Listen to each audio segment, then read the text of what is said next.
Indigenous Brazilian tribes say the armed invaders threaten the protected lands they call home. We can't walk in our reserve anymore without worrying.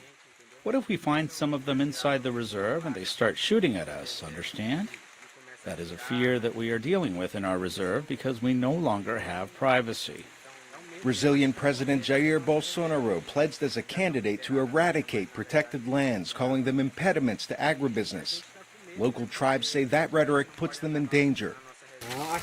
Not here in the middle of the river. You can't deforest. So what are you going to do? Tribespeople say cell phone videos like this, showing a confrontation with men they call land grabbers, are their only defense. The police are not taking any action. They tell us to be careful.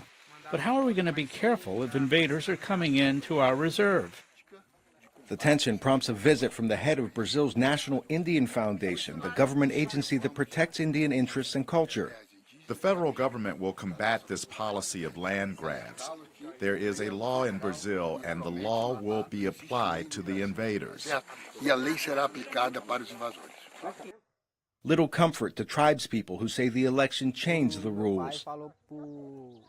My father spoke to the head of the land invaders, who said he was doing this because Bolsonaro won the election. They threatened to hurt the children. He said they would come back if we interfered and set fire to the village. People understood the president's speech like a license to invade indigenous land. The discourse is serving to increase the invasions and is serving to increase threats to indigenous lives.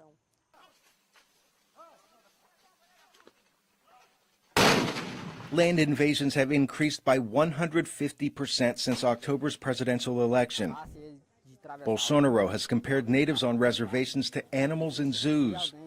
Advocates say that rhetoric endangers Brazil's roughly 850,000 indigenous people. Arash Arabasadi, VOA News.